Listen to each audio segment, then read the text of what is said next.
Hello बच्चों बच्चों आज से अब हम अपना बिजनेस स्टडी का पहला चैप्टर स्टार्ट कर रहे हैं। तो पहला चैप्टर टोटल इसमें है 12 चैप्टर, 12 यूनिट कह लीजिए, 12 चैप्टर कह लीजिए। टोटल पूरे 80 नंबर के सिलेबस में, यानी कि टोटल जो आपका बिजनेस स्टडी का पूरा सिलेबस है उसमें 12 चैप्टर हैं। तो आज हम उसमें चैप्टर नंबर 1 स्टार्ट कर रहे हैं। चैप्टर नंबर 1 स्टार्ट कर रहे हैं, प्रबंध की प्रकृति तथा महत्व। बहुत ही सिंपल टॉपिक है, पूरी की पूरी बिजनेस स्टडी ही सिंपल है, थोड़ा सा बस ध्यान देने के ऊपर बात है। अगर जितना मैं आपको समझा रहा हूँ, जितनी भी आपको क्लासेस दे रहा हूँ, अगर आप उसको भी समझ लेते हैं, उसको केवल सुन लेते हैं और उसके नोट्स बना लेते हैं, तो बनाते बनाते ही आपको वो चीज़ें पूरी की पूरी याद हो जाएंगी। तो खैर बिल्कुल अपना ध्यान से अब हम अपना फर्स्ट चैप्टर स्टार्ट कर रहे हैं, प्रबंध की प्रकृति तथा महत्व। प्रबंध की प्रकृति यानी कि नेचर ऑफ मैनेजमेंट क्या है और उसकी इम्पोर्टेंस क्या है। Nature of management and importance of management. तो प्रबंध क्या है, अगर मैं इसके मीनिंग के ऊपर जाऊं तो इसके 2-4 एग्जांपल देकर के आपको इसको मीनिंग को समझा सकता हूं। होता क्या है, जैसे आप अपने घर में देखते हो, घर में आपकी जो माताजी हैं वो किस तरह से मैनेजमेंट कर रही हैं। अभी आपको मैनेजमेंट का मतलब नहीं पता तो आप कहोगे सर मैनेजमेंट कर क्या रही हैं। आपके पिताजी जो भी आपका काम कर रहे हैं, जो भी अपना आजीविका कमाने के लिए, चाहे वो जॉब करते हैं, चाहे वो अपना बिजनेस करते हैं, चाहे अपना छोटा मोटा कोई कारोबार करते हैं, तो वो केवल पैसा कमा करके ला रहे हैं। लेकिन पूरे घर को चलाने की जिम्मेवारी किसके ऊपर है? माता जी के ऊपर। तो आपकी मम्मी टोटली देखती है कि कितनी हमारी अर्निंग है, पैसा कहाँ से प्राप्त हो रहा है। अगर घर में 2 बच्चे हैं या घर में 3 बच्चे हैं तो प्रत्येक की पढ़ाई के ऊपर कितना पैसा खर्च करना है, पूरे घर में खाने पीने के ऊपर कितना पैसा खर्च करना है, दूध कितने किलो आएगा, चाय कितनी बार बनेगी, घूमने के लिए कितनी बार जाना है, चाहे महीने में 1 बार जाना है या महीने में 2 बार जाना है, बच्चों को पॉकेट मनी कितनी देनी है, बच्चों को कौन से स्कूल में पढ़ाना है, बच्चों को किस प्रकार की डाइट दी जानी है, बच्चों को स्कूल जो उनका एडमिशन करवाना है वो घर के कितना पास होना चाहिए, कितना दूर होना चाहिए। तो इन सब सारी की सारी चीज़ों को कौन मैनेज कर रहा है? आपकी मदर कर रही है। तो अगर मदर प्रॉपरली मैनेज ना करें और आपके पिताजी ने 15,000 रुपये पहले महीने में ला करके दिए और वो 15,000 रुपये बिना किसी मैनेजमेंट के, बिना किसी सोच विचार करके पहले दिन या दूसरे दिन ही खर्च कर दिए गए, तो बाकी के 28 दिन क्या किया जाएगा? क्या खाना पीना नहीं है? तो खाना पीना प्रॉपरली चलता रहे, बच्चों की पढ़ाई भी बिना रुके चलती रहे, इसलिए आपकी मदर क्या करती हैं? अपनी इनकम के अनुसार खर्चों को एडजस्ट करती हैं और उसमें से सेविंग भी करती हैं। बच्चों को किसी प्रकार की परेशानी ना हो, चाहे कम है तो कम, ज़्यादा है तो ज़्यादा, उस हिसाब से प्रॉपरली मैनेज करना वो मम्मी के द्वारा किया गया क्या कहलाता है? प्रबंध कहलाता है। तो जैसे मैंने आपको ये वाला एग्जांपल दिया, इसी तरह से आप अपने स्कूल में देखते हो। स्कूल में जैसे आपने 6 क्लास में नवोदय में एडमिशन लिया या उससे पहले प्राइमरी स्कूल में कहीं आप पढ़ते थे, तो आप जैसे अगर मैं नवोदय की बात करूँ, अपने स्कूल की बात करूँ, तो आप इस समय 12th क्लास में हो। तो 12th क्लास में साइंस वाले बच्चे भी हैं, आर्ट्स वाले बच्चे भी हैं और कॉमर्स वाले बच्चे भी हैं। तो क्या 40-40 या 35-35 जितने भी बच्चे हैं सारे के सारे इकट्ठे बैठ करके पढ़ते हैं? क्या ये पॉसिबल है? केमिस्ट्री के सर पढ़ाने के लिए आए और 120 बच्चे इकट्ठे बैठे हुए हैं, या अगर मान लीजिए साइंस और कॉमर्स का सेक्शन है तो 80 बच्चे इकट्ठे बैठे हुए हैं और केमिस्ट्री पढ़ रहे हैं। कॉमर्स वाले बच्चे भी केमिस्ट्री पढ़ रहे हैं और जो साइंस वाले बच्चे हैं जिनको फिजिक्स और केमिस्ट्री पढ़नी चाहिए वो अकाउंटेंसी पढ़ रहे हैं और वो भी एक ही क्लास में बैठे हुए। तो क्या ये उनके निर्धारित लक्ष्यों को प्राप्त करने में आसानी रहेगा या उनको मदद देगा? एक साइंस लेते समय बच्चे का उद्देश्य क्या होता है कि वो physics, chemistry, biology, math, English पढ़ करके आगे साइंटिस्ट बने, इंजीनियर बने, या जो भी उसके गोल हैं उनको पूरा करे। एक बच्चा जब कॉमर्स लेता है तो उसका गोल क्या होता है, उसका उद्देश्य क्या होता है कि वो अकाउंट्स पढ़ करके, बिजनेस स्टडी, इकोनॉमिक्स पढ़ करके अपना CA करे या फिर आगे अकाउंटेंट बने। लेकिन अगर सभी बच्चों को बिना सोचे समझे इकट्ठे बैठ करके पढ़ाया जा रहा हो तो साइंस पढ़ना तो कॉमर्स वालों के लिए बिल्कुल बेवकूफ़ी रहेगी। इसी प्रकार से अकाउंट्स पढ़ना साइंस वालों के लिए बिल्कुल बिना किसी काम का रहेगा। तो स्कूल में क्या किया जाता है? स्कूल की ऑर्गेनाइजेशन, स्कूल का जो मैनेजमेंट है वो क्या करता है? साइंस वालों के लिए अलग से क्लासरूम की व्यवस्था करता है, कॉमर्स वालों के लिए अलग से क्लासरूम की व्यवस्था करता है। 6 क्लास का बच्चा 6 क्लास की में जाकर के पढ़ेगा, 8th का बच्चा 8th क्लास में जाकर के पढ़ेगा, 10th का बच्चा अगर पढ़ेगा तो वो अपनी क्लास में जाकर के पढ़ेगा जिसके लिए 10th ऊपर बोर्ड लगा हुआ है, और 10th में भी 10th वाले बच्चे ही पढ़ेंगे, 11th या 9th वाला बच्चा नहीं पढ़ेगा। मैथ की क्लास 6 के लेकर के 12 तक है, या कह लीजिए फर्स्ट से लेकर 12 तक है, लेकिन अगर 9th क्लास का मैथ पढ़ाया जाएगा तो वो केवल 9th के मैथ की क्लास में ही पढ़ाया जाएगा। ये नहीं कि 12th क्लास में जाकर के जो मैथ की क्लास चल रही है उसमें 9th वाला बच्चे जाकर के बैठ जाए कि जी मेरे को तो मैथ पढ़ना है, यहाँ भी तो आप मैथ ही पढ़ा रहे हो। तो ये चीज़ें पॉसिबल नहीं है। तो विषय विशेष के लिए अलग से क्लासेस लगती हैं। तो स्कूल के अंदर भी मैनेजमेंट को पूरी तरह से फॉलो किया जाता है। तो ये बात आप ध्यान रखिएगा, किसी भी कार्य में अगर आप वास्तव में चाहते कि उस कार्य को पूरा किया जाए, आसानी से पूरा किया जाए, कुशलता से पूरा किया जाए, कम खर्चे के अंदर पूरा किया जाए, तो उसके अंदर मैनेजमेंट का होना ज़रूरी है। तो मैनेजमेंट के जो मैंने आपको 2 एग्जांपल बताए, इसी तरह से और एक एग्जांपल लीजिए। आप बैंक में पैसे जमा करवाने के लिए गए, SBI की कोई ब्रांच है, स्टेट बैंक ऑफ इंडिया की, आप गए वहाँ पर और अपने 50,000 रुपये जा करके आपने बैंक में किसी भी बंदे को पकड़ा दिया। गेट कीपर था, गेट कीपर को 50,000 रुपये पकड़ा दिए, लो जी मेरे पैसे जमा करवा दो। तो क्या ये सही रहेगा? बिल्कुल गलत। वो गेट कीपर केवल और केवल लोगों के आने जाने पर ध्यान रखने के लिए है, उसका मेन काम पैसे जमा करवाना नहीं है।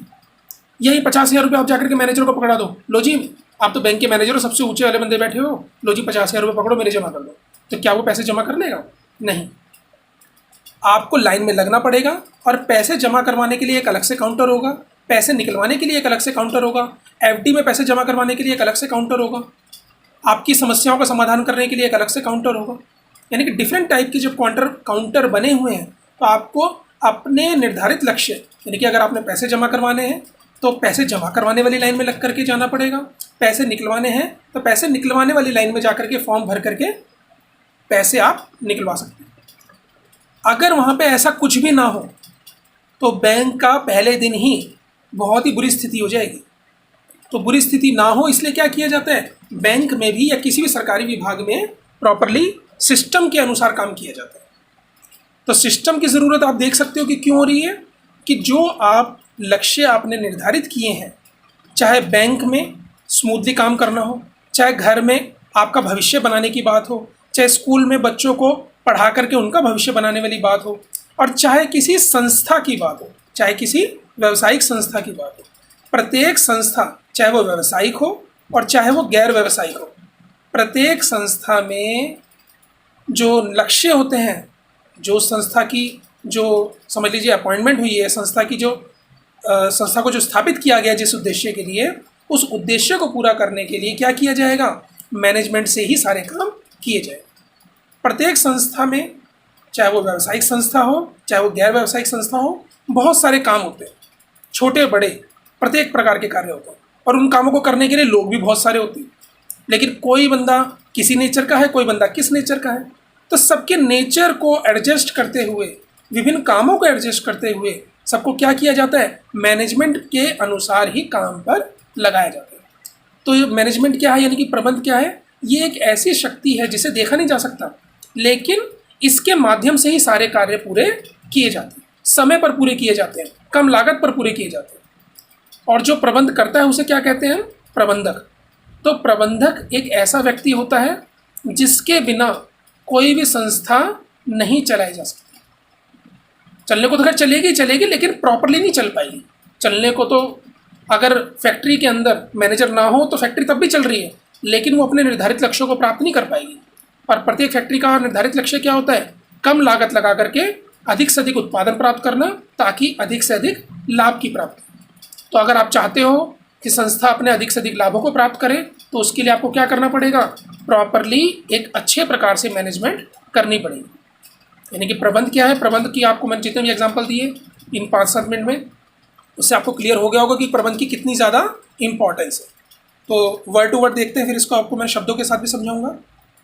प्रबंध क्या है, प्रबंध के अभाव में जितने भी लोग काम कर रहे हैं, यानी कि एक समूह में कार्य कर रहे हैं, कोई बंदा उत्पादन कर रहा है, कोई बंदा फाइनेंस के काम में लगा हुआ है, कोई बंदा सेल के काम में लगा हुआ है। अगर मैं किसी फैक्ट्री की बात करूं, किसी कंपनी की बात करूं, तो वहाँ पे मानव समूह मतलब बहुत सारे लोग काम कर रहे होते हैं, और उन मानव समूह के सभी लोगों में क्या होगा, कोई बंदा उत्पादन कर रहा होगा, कोई कच्चा माल खरीद के लेके आ रहा होगा, कोई स्टोर में उस माल को रख रहा होगा, कोई फैक्ट्री में उस माल की सहायता से उत्पादन कर रहा होगा, फिर कोई व्यक्ति या बहुत सारे व्यक्ति उस बने हुए माल को बेचने का काम कर रहे होंगे, कोई बहुत सारे व्यक्ति उस वहाँ से डेटर से कलेक्शन करके लेके आ रहे होंगे, कोई बंदा फाइनेंस का काम कर रहा होगा। तो ये जितने भी व्यक्ति हैं सारे के सारे मानव समूह हैं, तो सबके कार्य अलग अलग हैं, लेकिन प्रबंध के अभाव में इन सभी व्यक्तियों के कार्य कैसे हो जाते हैं, जैसे बिना नाविक के नाव। आप खुद सोच सकते हो कि नाव में अगर नाव को चलाने वाला ही ना हो तो क्या बुरी स्थिति हो सकती है। तो अगर प्रबंध ना हो तो एक फैक्ट्री में या किसी भी संस्था में, चाहे वो व्यावसायिक संस्था हो चाहे गैर व्यावसायिक संस्था, उसमें सभी लोगों के कार्य बिल्कुल ही बिना नाविक के नाव के बराबर हो जाते हैं। तो प्रबंध बहुत ज़्यादा जरूरी है। आगे देखिए, प्रबंध के द्वारा ही मानव समूह की समस्त क्रियाओं को पूरी तरह से कुशलतापूर्वक संचालित करके, यानी कि जितने भी लोग हैं जो कार्य कर रहे हैं उनकी सारी की सारी क्रियाओं, अभी मैंने बताया ना आपको कि मानव समूह के अंदर कौन कौन सी क्रियाएं की जाती हैं। कोई उत्पादन कर रहा होगा, कोई स्टोर का काम कर रहा होगा, कोई सेल का काम कर रहा होगा, कोई फाइनेंस का काम कर रहा होगा। तो जितने भी मानव समूह की क्रियाएं हैं उनको ढंग से उनके ऊपर मैनेजमेंट करके, उनको कुशलतापूर्वक संचालित करके, तथा उत्पत्ति के साधन भूमि, श्रम, पूंजी, उद्यम, भूमि, श्रम, पूंजी और उद्यम। भूमि जिस पर फैक्ट्री लगी हुई है, श्रम यानी कि जो लेबर है, और पूंजी यानी कि मशीनें, पैसा, और उद्यम जो कि मालिक होता है, या आपने इकोनॉमिक्स में पढ़ा हुआ है। तो प्रबंध के द्वारा ही या प्रबंध की सहायता से ही मानव समूह की समस्त क्रियाएं, उत्पादन, वित्त, बिक्री, सभी को संचालित करके तथा उत्पत्ति के साधनों को कुशलतापूर्वक तथा मितव्ययतापूर्ण प्रयोग करके संस्था के पूर्व निर्धारित लक्ष्यों को आसानी से प्राप्त किया जा सकता है। यानी कि प्रबंध ही एक ऐसा फैक्टर है जो कि उत्पादन, बिक्री, फाइनेंस, वित्त, सारी की सारी क्रियाओं को कुशलतापूर्वक संचालित करता है तथा उत्पादन के जितने भी साधन हैं, भूमि, श्रम, पूंजी, उद्यम, उनका कुशलतापूर्वक प्रयोग करता है, उनको मितव्ययतापूर्ण प्रयोग करता है, और बदले में क्या प्राप्त होता है, संस्था के निर्धारित लक्ष्यों को आसानी से प्राप्त किया जा सकता है। तो आई होप आपको क्लियर हो गई होगी दोनों वर्ड से, दोनों सेंटेंस क्लियर हो गए होंगे। तो प्रबंध की आवश्यकता प्रत्येक जगह है, चाहे वो व्यावसायिक संस्था हो, जैसे कोई कंपनी, रिलायंस की कंपनी, या आपकी कोई फैक्ट्री, अथवा गैर व्यावसायिक संस्था, जैसे स्कूल का मैंने आपको एग्जांपल बताया, यहाँ पर भी मैनेजमेंट की ज़रूरत है, रिलायंस कंपनी में भी ज़रूरत है, सरकारी विभाग जैसे बैंक या कोई भी ऑफिस, एसडीएम का ऑफिस, घर परिवार, हर जगह आपकी मदर अगर मैनेजमेंट ना करे तो वहाँ पे काम नहीं चल सकता। बैंक में अगर मैनेजमेंट ना हो तो वहाँ काम नहीं चल सकता। स्कूल में अगर मैनेजमेंट ना हो तो सारे बच्चे समझ में नहीं आएगा पढ़े कहाँ। ठीक है, तो चाहे व्यावसायिक संस्था हो चाहे गैर व्यावसायिक संस्था, जहाँ भी लोग हैं, जहाँ भी लोग काम कर रहे हैं, प्रत्येक जगह प्रबंध की आवश्यकता है। तो आई होप आपको प्रबंध का स्टार्टिंग का जो टॉपिक है वो समझ में आ गया होगा। ये आपको याद करने वाली बात नहीं है, केवल समझने वाली बात है कि प्रबंध का मैंने आपको इसके माध्यम से अर्थ समझाया। अब बात मेन आती है प्रबंध की परिभाषा। तो प्रबंध की परिभाषा क्या है? प्रबंध वह प्रोसेस है, यानी कि प्रबंध वह प्रक्रिया है जिसमें कार्य को कुशलता एवं प्रभावी ढंग से करने के लिए, यानी कार्य को कुशलता से करने के लिए, ढंग से करने के लिए तथा इफेक्टिव वे में करने के लिए कार्यों के एक समूह अर्थात नियोजन, संगठन, नियुक्तिकरण, निर्देशन तथा नियंत्रण को संपन्न किया जाता है। अब ये कुशलता और प्रभावपूर्णता क्या है ये मैं अभी समझा रहा हूँ, और ये कार्यों के एक समूह, ये नियोजन, संगठन वगैरह क्या है इनके बारे में बताता है। देखिए होता क्या है, प्रबंध के बहुत सारे कार्य होते हैं, पर बहुत सारे तो नहीं कहना चाहिए, मुख्य रूप से 5 कार्य हैं: नियोजन, संगठन, नियुक्तिकरण, निर्देशन और नियंत्रण। तो प्रबंध के कार्य क्या है? नियोजन। हमारी फैक्ट्री में हम चाहते हैं कि 1 करोड़ रुपए की सेल हो। ये नया वाला सेशन जो आ रहा है, मान लीजिए अगले साल से हम चाहते हैं कि 1 करोड़ रुपए की सेल पर मंथ होना चालू हो जाए। 1 करोड़ रुपए की सेल, यानी कि पूरे साल में हम 12 करोड़ रुपए की सेल का टारगेट लेकर के चल रहे हैं। तो वो 12 करोड़ रुपए की सेल आखिर होगी कैसे? उसके लिए कुछ ना कुछ हमें योजना बनानी पड़ेगी। योजना बनाने का मतलब कितने लोगों की आवश्यकता है, पैसा कहाँ से आएगा 12 करोड़ रुपए की सेल करने के लिए, क्या पैसा हम खुद अपना लगाएंगे या बाहर से मार्केट से उठाएंगे, सेल जो की जाएगी क्या वो उधार की जाएगी या केवल कैश में की जाएगी। यानी कि जो हमारा लक्ष्य है उस लक्ष्य को पूरा करने के लिए हमें कुछ ना कुछ योजना बनानी पड़ेगी ना। तो जो योजना बनानी है उसको हम क्या कहेंगे? नियोजन।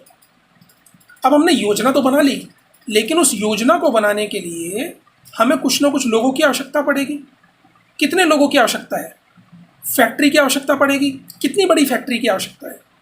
जैसे मान लीजिए हमने कहा कि भाई एक 50 लोग अगर हमारे को मिल जाएं फैक्ट्री के लिए तो हम अपने इस लक्ष्य को प्राप्त कर सकते हैं। तो उन 50 लोगों को अपॉइंटमेंट तो देनी पड़ेगी। 50 लोगों को अपॉइंटमेंट देनी है, वो 50 लोग आकर के कहाँ पर कार्य करेंगे? फैक्ट्री भी होनी चाहिए कुछ ना कुछ।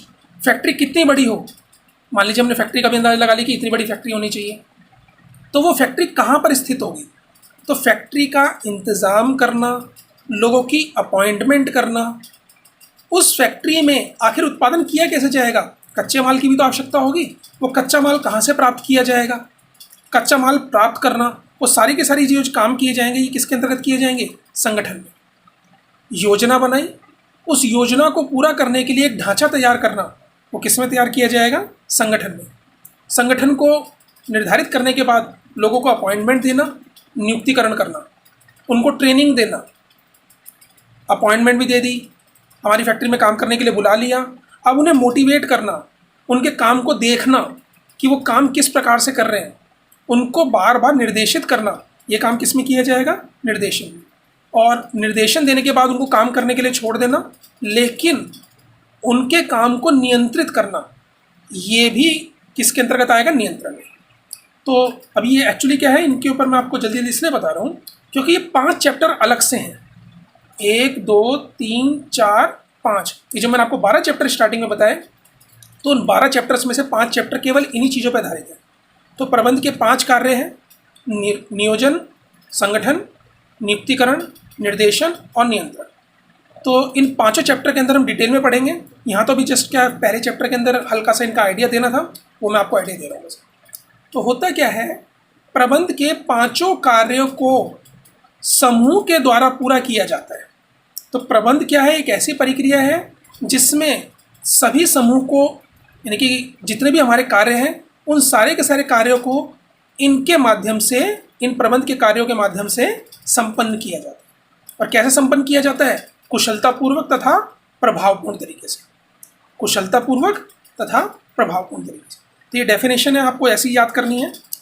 एक्चुअल में जब ये 5 आपको चैप्टर क्लियर हो जाएंगे उसके बाद आपको ये डेफिनेशन भी पूरी तरह से समझ में आ जाएगी। तो ये जल्दी जल्दी इसलिए बता रहा हूँ। इसमें 2 नए शब्द आए थे, एक कुशलता और एक प्रभावपूर्णता। कुशलता और प्रभावपूर्णता, ये भी मैंने एक अलग से क्वेश्चन बना दिया है। प्रभावपूर्णता और कुशलता, तो ये क्या चीज़ है? हमारी फैक्ट्री में, मैं आपको एग्जाम्पल से क्लियर करवा रहा हूँ। हमारी फैक्ट्री में हमने बोला कि काम पूरा कर लो, लागत चाहे कम आए चाहे ज़्यादा आए, मतलब ज़्यादा भी आ जाए हमें कोई प्रभाव नहीं है, लेकिन काम समय पर पूरा कर लो। जैसे मुझे 1 करोड़ रुपए की आवश्यकता है, मुझे मतलब मैं फैक्ट्री का मालिक हूँ और मुझे 1 करोड़ रुपए की आवश्यकता है अपने फाइनेंस को पूरा करने के लिए।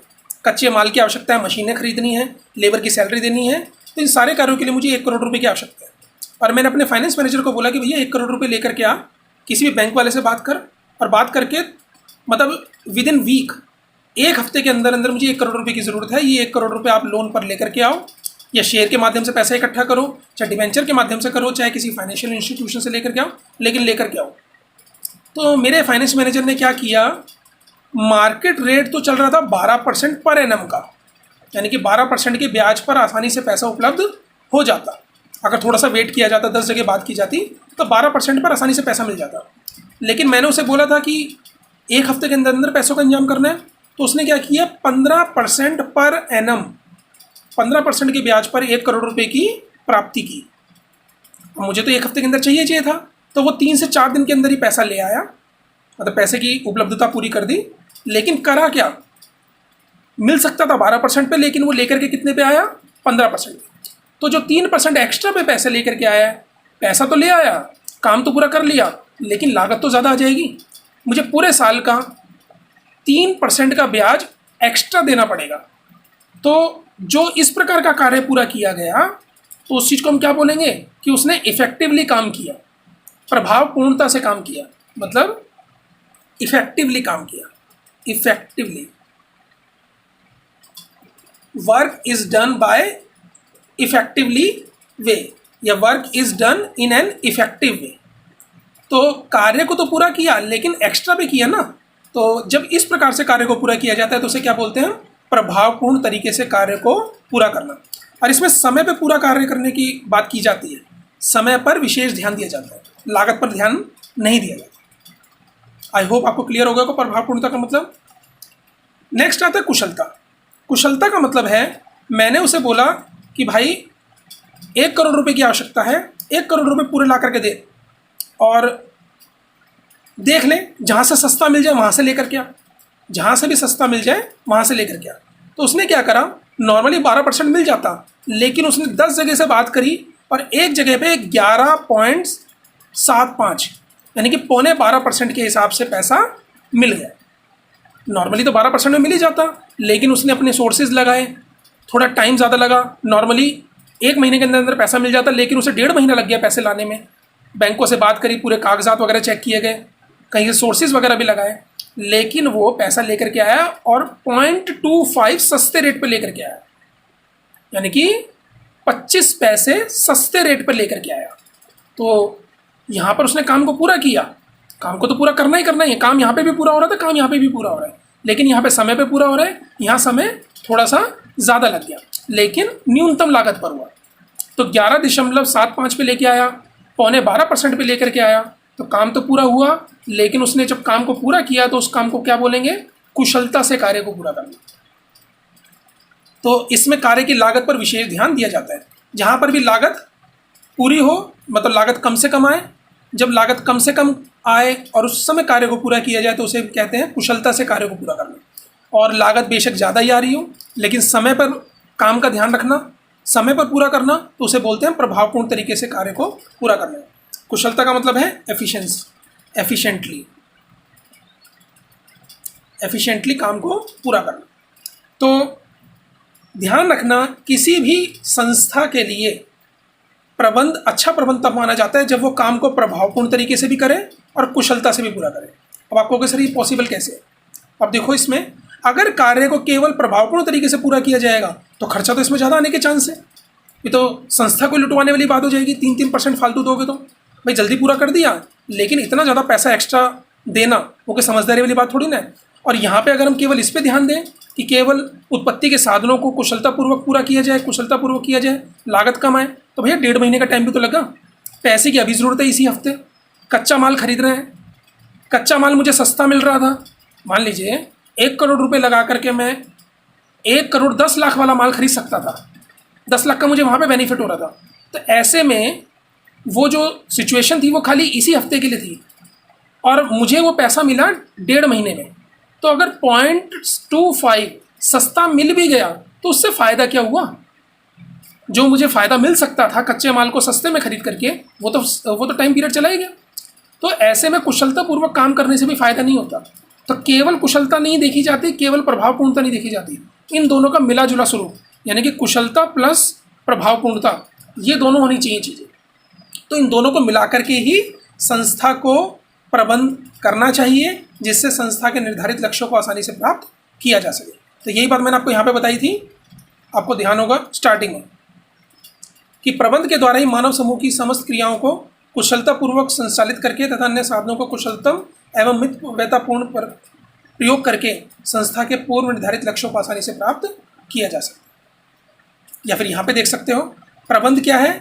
वह प्रक्रिया है, यानी कि पूरा का पूरा प्रोसेस है, जिसमें कार्य को कुशलता एवं प्रभावपूर्ण तरीके से करने के लिए, कुशलता से करने के लिए तथा प्रभावपूर्ण तरीके से करने के लिए प्रबंध ही पूरी की पूरी प्रक्रिया निभाता है, जिसमें सभी प्रबंध के कार्य को संपन्न किया जाता है। तो आई होप आपको ये तीनों के तीनों क्वेश्चन समझ में आए होंगे। प्रबंध का अर्थ, प्रबंध की आवश्यकता हर जगह है, प्रबंध की परिभाषा और प्रभावपूर्णता और कुशलता।